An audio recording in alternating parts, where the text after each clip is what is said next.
일은 평생 단 한 번도 남의 머리채를 잡아본 적 없는 제가 오늘 밤 누군가를 완전히 파멸시킬 계획을 세우고 있습니다. 안녕하십니까? 저는 박영자라고 합니다. 제 이야기는 한마디로 말하면 배신에 대한 응징의 기록이라고 할 수 있겠습니다. 5년 전 아들 준호가 결혼한다고 했을 때 저는 정말 기뻤습니다. 늦가기 결혼이었지만 그래도 좋은 며느리를 만나 가정을 꾸릴 수 있다는 것이 얼마나 고마운 일인지 모릅니다. 며느리 수진이는 첫인상부터 똑똑해 보였습니다. 명문대학을 졸업했다고 하더군요. 유학도 다녀왔다고 했습니다. 집안도 꽤 괜찮다고 하니 아들이 좋은 배필을 만났다 싶어 마음이 든든했습니다. 결혼식 날 저는 정말 행복했습니다. 하얀 웨딩드레스를 입은 수진이가 그렇게 예뻐 보일 수가 없었습니다. 제 아들과 어깨를 나란히 하고 서 있는 모습이 그림 같았습니다. 하객들도 모두 잘 어울리는 커플이라며 축하해 주었습니다. 저는 그날 며느리에게 제 친어머니가 물려주신 금반지를 선물로 드렸습니다. 대대로 내려오는 가보였지만 새 가족이 된 며느리에게 드리는 것이 당연하다고 생각했습니다. 수진이는 고맙다고 인사를 했지만 그때부터 뭔가 어색한 기운이 감돌기 시작했습니다.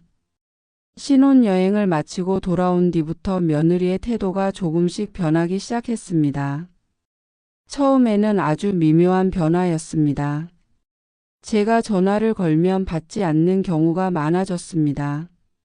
집에 놀러 가면 바쁘다는 핑계로 일찍 보내려고 했습니다. 아들에게 물어봐도 직장 일이 많아서 그런 것 같다고만 했습니다. 시간이 지나면서 며느리의 본성이 드러나기 시작했습니다. 명절에 차례상을 차리는 일부터 시작이었습니다. 저는 전통대로 상을 차리고 싶었는데 수진이는 그런 것들이 시대에 뒤떨어진다고 했습니다.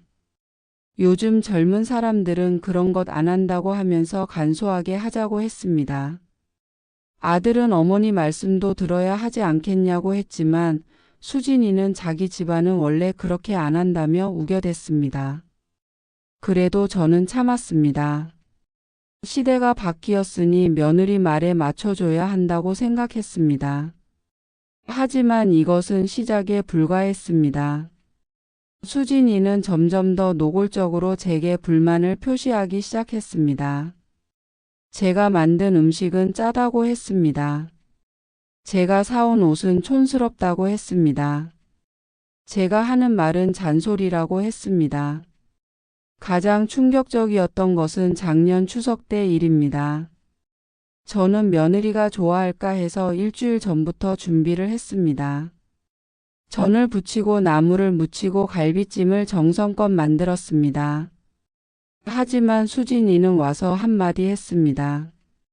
어머니 요즘 이런 기름진 음식은 잘 안 먹어요. 건강에 안 좋잖아요. 차라리 샐러드나 과일 위주로 차리시는 게 어떨까요? 그 말을 들었을 때 제 가슴이 철렁 내려앉는 것을 느꼈습니다. 하지만 정말 참을 수 없었던 것은 따로 있었습니다. 제가 손자 현우를 돌봐주는 것조차 마음에 들어 하지 않았습니다. 현우는 지금 5살입니다. 제게는 하나뿐인 손자입니다. 당연히 예뻐하고 잘해주고 싶은 마음이 큽니다. 하지만 수진이는 제가 현우에게 과자를 주면 몸에 안 좋다고 했습니다.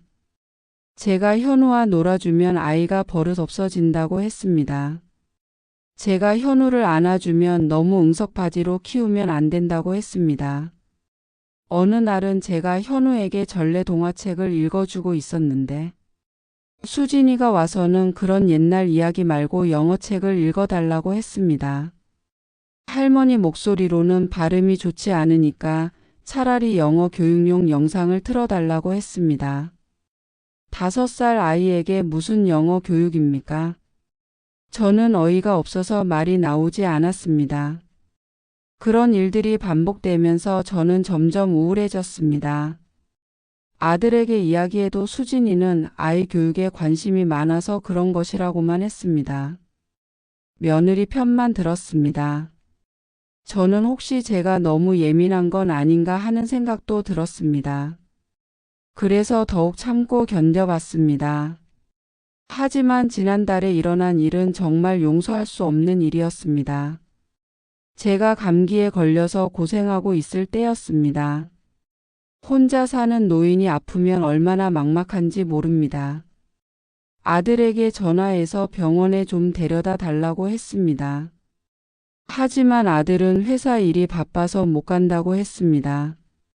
그럼 수진이라도 보내달라고 했더니 수진이도 바쁘다고 했습니다.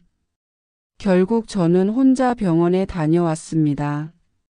택시를 타고 가는 길에 눈물이 났습니다. 이럴 때를 위해서 자식을 키운 건 아닌데 하는 생각이 들었습니다. 병원에서 의사 선생님이 혼자 오셨냐고 물었을 때 부끄러워서 얼굴을 들 수가 없었습니다. 그런데 바로 그날 저녁에 아들 부부가 고급 레스토랑에서 찍은 사진을 인터넷에 올린 것을 보게 되었습니다.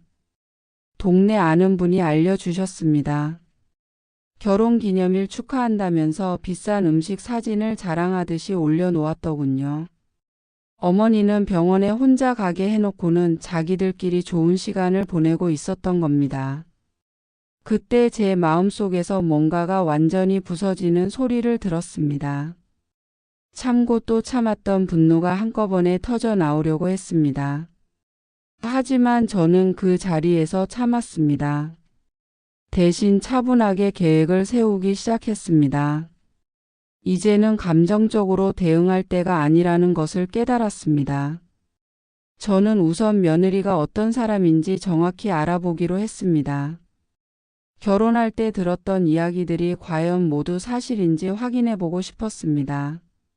명문대학 출신이라는 것도 유학을 다녀왔다는 것도 집안이 좋다는 것도 모두 의심스러웠습니다. 제가 아는 사람 중에 그런 일을 전문적으로 하는 분이 있었습니다. 남편이 생전에 사업을 할 때 도움을 받았던 분입니다. 이분에게 의뢰를 했습니다. 며느리의 과거를 모두 조사해 달라고 했습니다. 학력도 집안 배경도 모든 것을 알고 싶다고 했습니다. 한 달 후에 조사 결과가 나왔습니다. 내용은 충격적이었습니다.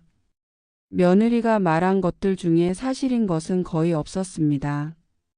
명문대학을 졸업했다고 했지만 실제로는 전문대학 출신이었습니다. 유학을 다녀왔다고 했지만 그것도 거짓말이었습니다. 단지 어학연수를 몇 개월 다녀온 것이 전부였습니다. 집안이 좋다는 것도 완전한 거짓말이었습니다. 수진이의 아버지는 작은 식당을 운영하다가 망해서 빚을 많이 진 상태였습니다. 어머니는 파출부 일을 하고 있었습니다. 그런데 결혼할 때는 사업가 집안이라고 속였던 겁니다. 더욱 놀라운 것은 수진이의 과거였습니다. 결혼 전에 여러 남자와 사귀면서 돈을 받고 만나는 일을 했다는 것이었습니다. 지금도 가끔 그런 일을 하고 있다는 정황이 포착되었습니다. 제 아들이 벌어오는 돈만으로는 수진이가 쓰는 돈을 감당할 수 없다는 것도 확인되었습니다. 이 모든 사실을 알고 나니 제 온몸이 부들부들 떨렸습니다. 분노로 떨린 것이 아니라 배신감 때문에 떨린 것입니다. 제 아들을 속이고 저를 무시하고 제 가정을 파괴한 것도 모자라서 지금까지도 거짓말을 계속하고 있었던 겁니다. 하지만 저는 감정적으로 행동하지 않기로 했습니다. 대신 치밀하게 계획을 세웠습니다. 며느리가 지금까지 저질러온 모든 잘못에 대해 정당한 대가를 치르게 만들기로 했습니다. 가장 먼저 한 일은 경제적 지원을 중단하는 것이었습니다. 지금까지 제가 아들 부부에게 매달 생활비를 보태주고 있었습니다. 손자 현우 교육비도 제가 대주고 있었습니다. 명절이나 생일 때마다 용돈도 드렸습니다. 이 모든 지원을 즉시 중단했습니다. 아들이 전화해서 왜 갑자기 그러냐고 물었습니다. 저는 차분하게 대답했습니다. 이제부터는 너희 부부가 스스로 해결해라. 나는 더 이상 도와줄 생각이 없다. 아들은 당황했지만 저는 단호했습니다. 더 이상 설명할 것도 없다고 했습니다. 두 번째 단계는 수진이의 거짓말을 하나씩 폭로하는 것이었습니다. 하지만 직접적으로 하지 않았습니다. 간접적으로 주변 사람들에게 진실을 알게 만들었습니다. 아들의 친구들이나 회사 동료들에게 자연스럽게 수진이의 과거 이야기가 흘러가게 만들었습니다. 처음에는 작은 거짓말부터 시작했습니다. 수진이가 명문대학을 나왔다고 자랑하던 것이 거짓이라는 것이 알려지기 시작했습니다. 유학 경험도 사실과 다르다는 것이 밝혀졌습니다. 집안 배경도 허위라는 것이 드러났습니다. 소문은 생각보다 빨리 퍼졌습니다. 아들의 친구들 사이에서 수진이에 대한 이야기가 돌기 시작했습니다. 회사에서도 사람들이 수진이를 보는 시선이 달라졌다고 했습니다. 수진이 자신이 자랑스럽게 떠벌리던 모든 것이 거짓말이라는 것이 알려진 겁니다. 수진이는 처음에는 누가 이런 소문을 퍼뜨리는지 모른다고 했습니다. 억울하다고 했습니다. 하지만 증거들이 하나둘 나오기 시작하자 더 이상 변명할 수 없었습니다. 학력 증명서도 가짜였다는 것이 밝혀졌습니다. 유학 관련 서류들도 조작된 것이었습니다. 아들은 충격을 받았습니다. 자기가 결혼한 여자가 이런 거짓말쟁이였다는 것을 알고 나서 어떻게 해야 할지 모르겠다고 했습니다. 저에게 와서 어떻게 하면 좋겠냐고 물었습니다. 하지만 저는 냉정하게 대답했습니다. 그것은 내가 스스로 결정할 일이다. 나는 더 이상 관여하지 않겠다. 세 번째 단계는 수진이의 현재 행동들을 낱낱이 폭로하는 것이었습니다. 수진이가 지금도 다른 남자들과 만나면서 돈을 받고 있다는 증거들을 수집했습니다. 사진도 있었고 통화 기록도 있었습니다. 송금 내역도 있었습니다. 이 모든 증거들을 아들에게 보여줬습니다. 아들은 믿을 수 없다는 표정이었습니다. 하지만 증거가 명확했기 때문에 부인할 수 없었습니다. 자기 아내가 결혼 후에도 계속 다른 남자들과 이런 관계를 유지하고 있었다는 것을 알고 나서 아들은 완전히 무너졌습니다. 수진이는 처음에는 모든 것을 부인했습니다. 누군가 자기를 함정에 빠뜨리려고 조작한 것이라고 했습니다. 하지만 증거가 너무 확실했기 때문에 결국 인정할 수밖에 없었습니다. 그제서야 사과하기 시작했습니다. 용서해 달라고 했습니다. 앞으로는 절대 그런 일 하지 않겠다고 했습니다. 하지만 이미 늦었습니다. 신뢰라는 것은 한번 깨지면 다시 회복하기 어려운 것입니다. 더욱이 이런 근본적인 거짓말과 배신에 대해서는 용서라는 것이 있을 수 없었습니다. 아들은 이혼을 결심했습니다. 더 이상 수진이와 함께 살 수 없다고 했습니다. 하지만 손자 현우 때문에 고민이 많았습니다. 아이에게는 죄가 없는데 이혼하면 아이가 상처받을 것이라고 걱정했습니다. 저는 아들에게 말했습니다. 현우는 내가 키우겠다. 내가 걱정하지 말고 결단을 내려라. 그 여자와 계속 살면서 현우가 그런 어머니 밑에서 자라는 것보다 차라리 할머니가 키우는 것이 낫다. 아들은 그 말에 큰 힘을 얻은 것 같았습니다. 이혼 과정은 순조롭게 진행되었습니다. 수진이가 지금까지 저지른 일들이 모두 밝혀졌기 때문에 아들에게 유리한 조건으로 이혼할 수 있었습니다. 양육권도 아들이 가져갈 수 있었습니다. 위자료도 받을 수 있었습니다.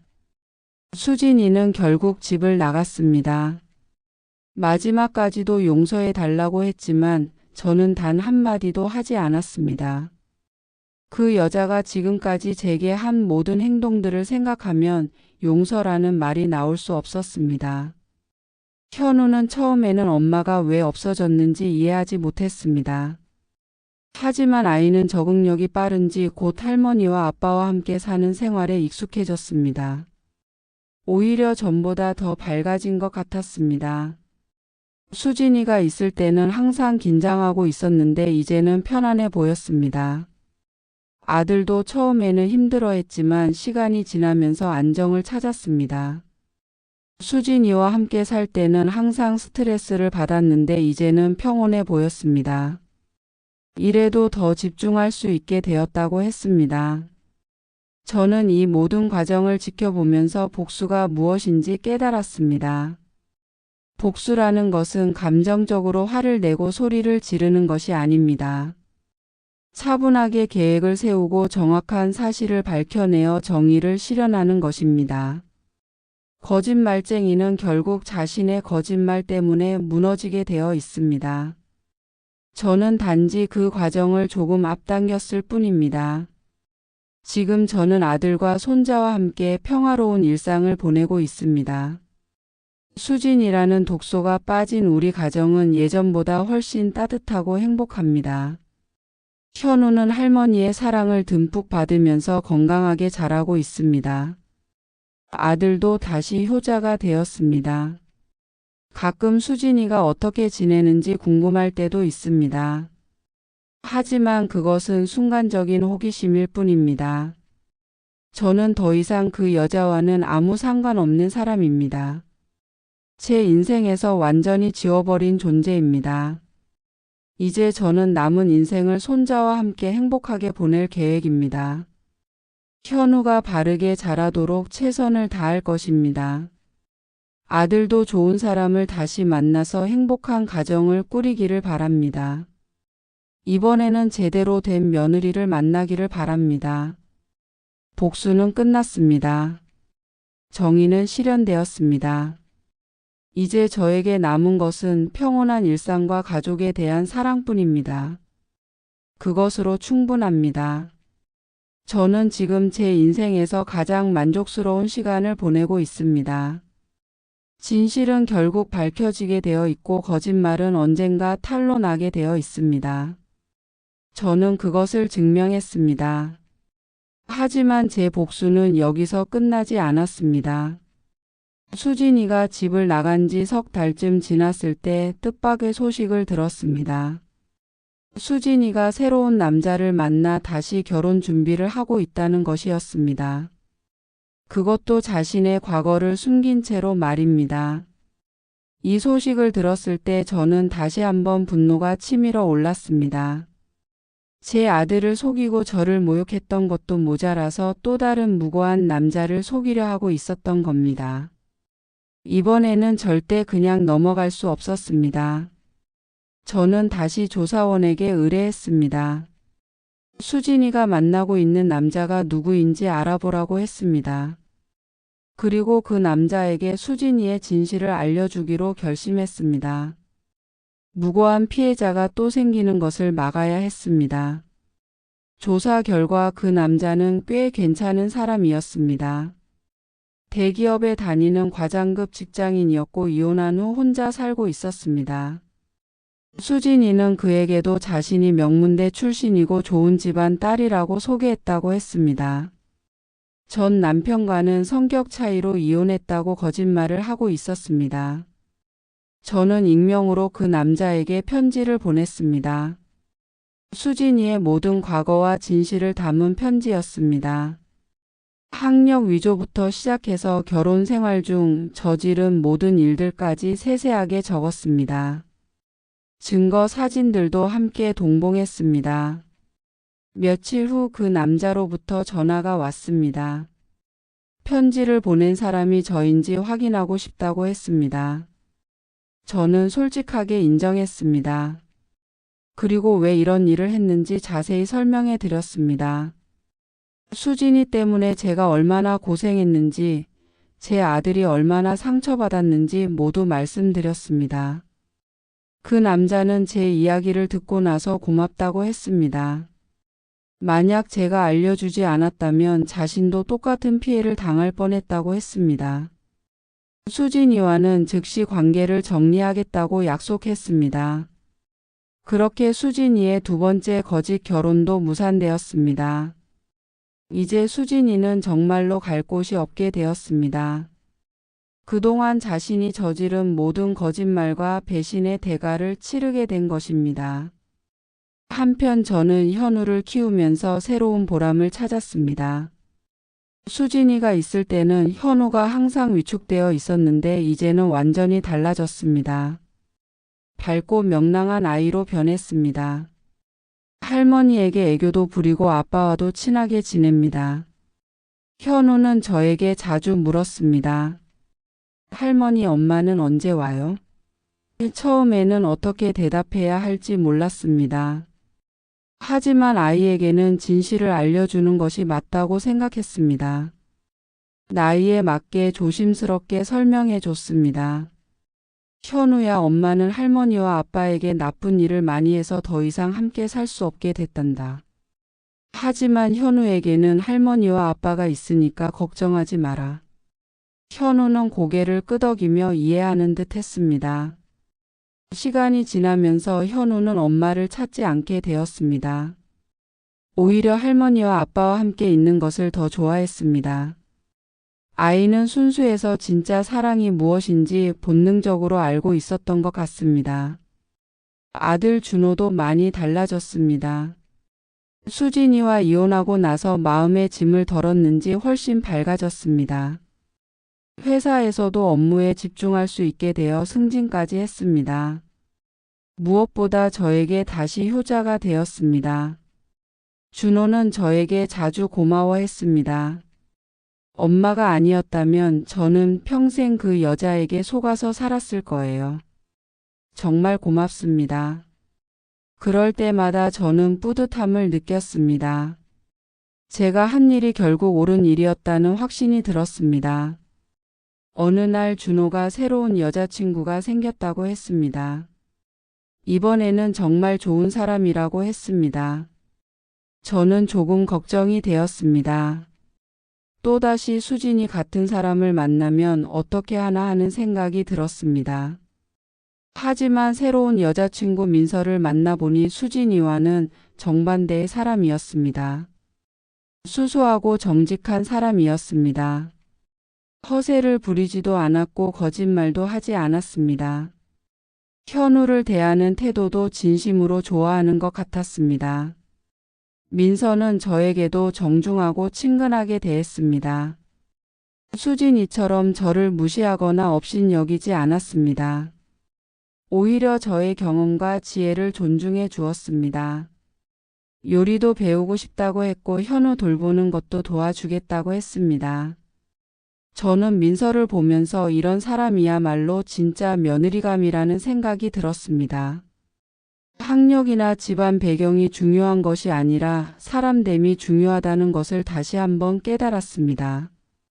수진이는 겉으로는 화려해 보였지만 속은 썩어 있었습니다. 하지만 민서는 소박해 보여도 속이 건실했습니다. 준호와 민서는 작년에 결혼했습니다. 이번에는 정말 조용하고 따뜻한 결혼식이었습니다. 화려한 것을 좋아하던 수진이와는 달리 민서는 소박한 것을 선호했습니다. 가족과 가까운 지인들만 초대한 작은 결혼식이었지만 더욱 의미 있었습니다.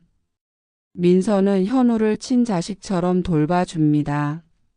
현우도 새엄마를 정말 좋아합니다.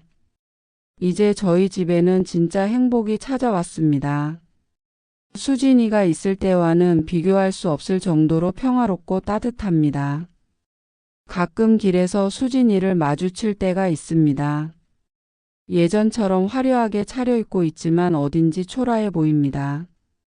나이가 들면서 예전 같지 않은 것 같습니다. 저를 보면 고개를 숙이고 피해갑니다. 저는 그런 수진이를 보면서 아무런 감정도 느끼지 않습니다. 이미 제 인생에서 완전히 지워버린 존재이기 때문입니다. 수진이가 지금 어떻게 지내는지는 알 수 없지만 아마도 힘들게 살고 있을 것입니다. 그동안 저지른 거짓말과 배신의 대가를 치르고 있는 것입니다. 그것이 마땅한 결과라고 생각합니다. 저는 이 모든 경험을 통해서 많은 것을 배웠습니다. 사람을 겉모습으로 판단해서는 안 된다는 것, 진실은 언젠가 반드시 밝혀진다는 것, 정의는 비록 늦더라도 반드시 실현된다는 것을 깨달았습니다. 또한 복수라는 것이 단순히 화를 내거나 보복하는 것이 아니라는 것도 알게 되었습니다. 진짜 복수는 잘못을 저지른 사람이 자신의 행동에 대한 정당한 대가를 치르게 만드는 것입니다. 그리고 그 과정에서 더 큰 피해가 생기지 않도록 지혜롭게 행동하는 것입니다. 지금 저는 진정한 행복을 느끼고 있습니다. 아들 준호는 좋은 아내를 만나 행복한 가정을 꾸리고 있습니다. 손자 현우는 사랑받으며 건강하게 자라고 있습니다. 새 며느리 민서는 저를 진짜 어머니처럼 모셔줍니다. 이보다 더 바랄 것이 무엇이겠습니까? 제 이야기를 들어주셔서 감사합니다. 혹시 저와 비슷한 상황에 처한 분이 계시다면 포기하지 마시기 바랍니다. 감정적으로 대응하지 마시고 차분하게 계획을 세우십시오. 진실은 반드시 승리합니다. 정의는 반드시 실현됩니다. 그리고 그 끝에는 진정한 행복이 기다리고 있을 것입니다. 그것이 제가 이 이야기를 통해 전하고 싶은 메시지입니다.